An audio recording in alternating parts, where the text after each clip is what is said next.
Right now it is time for our Valentine's Day guest supreme, and that is Dr. Judy Wurtman, who, of course, is the co-author of the Serotonin Power Diet, serotoninpowerdiet.com, and also author of Simon Loses His Tummy, but Not His Neckos. Good morning.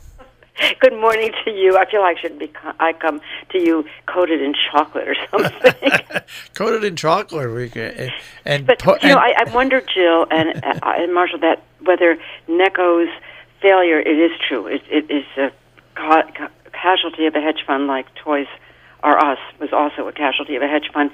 But, maybe in part it was due to people's aversion to sugar and the feeling that if they have sugar, they're going to be immediately transformed into a tree or something, and maybe use all power of movement. But if that were the case, then they wouldn't be bringing them back next year. People were that That averse is to true. sugar. Well, maybe it's a good sign. Yeah. But it is true, and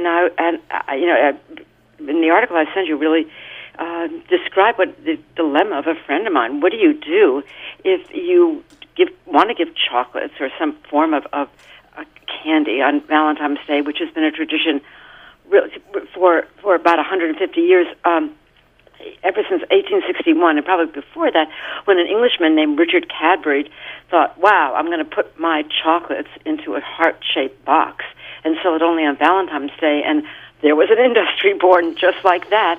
And so, if you go into the supermarket or CVS or any store, up until tomorrow, they were absolutely loaded with heart-shaped boxes filled with chocolate. What do you do if you have a sweetie who cannot have sugar or cannot have flour because that person is on a diet forbidding the ingestion of carbohydrates? Well, what do you give for a Valentine's Day? Flowers. Confection. Flowers. The heck with confections. Flowers. Easy. But you can't eat a flower. Well, you don't. All right, so then you give flowers. How about nasturtiums. this? How about this then? You give those chocolate-covered strawberries, except they're not all chocolate-covered. Some of them, they only dip in a little bit of the strawberry, so then they could eat the bottom part of the strawberry. Well, the problem is that, Marshall, that for some people who go on a strictly no-carbohydrate diet, even eating that strawberry may affect the way their body uses energy, because you want your body to only use the fat in your fat cells for energy, and any kind of carbohydrate, according to the theory, is going to send your body back into the natural way of using energy, which is from carbohydrate, from glucose. But there are two issues here. First is, if you do want to make a treat for your loved one or children or what have you, and these people absolutely reject the idea of having any kind of carbohydrate, you can make something, because you can use artificial sweeteners, wonderful for you, right? And you can make things with a lot of fat. And so one typical Valentine's Day dessert for people who avoid carbohydrates is something like a mini cheesecake that is wrapped in like a chocolate drizzle or chocolate crust or something that's made with artificial sweeteners. But then, aren't you really giving the gift of possible heart attacks, maybe clogged arteries, because you're giving so much fat that you don't know what's going to happen to the health of your loved one after eating something like that, or any other kind of typical cream cheese or sour cream filled confection wrapped around chocolate with artificial sweetener. I mean, that's a crazy thing, that this so-called adherence to a diet that's supposed to be good for you, because God forbid your body should have any sugar in it, is really making people eat foods which are really terrible for them.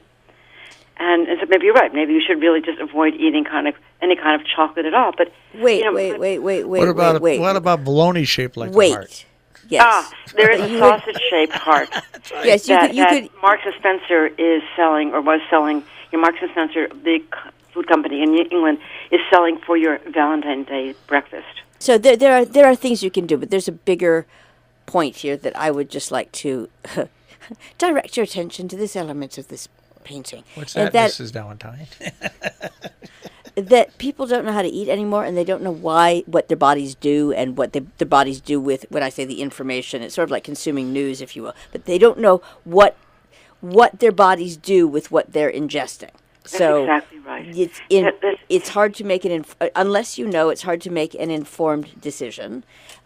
You go out there and there's this free, that free, the other free.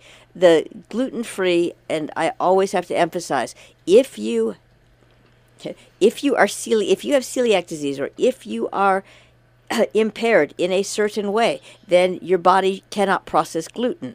But it's not a diet, and doesn't need to be a diet. Gluten is a protein that is right. This is blah blah blah blah blah. But because, oversimplifying, everyone seems to watch too much E.T. Entertainment inside. Sure.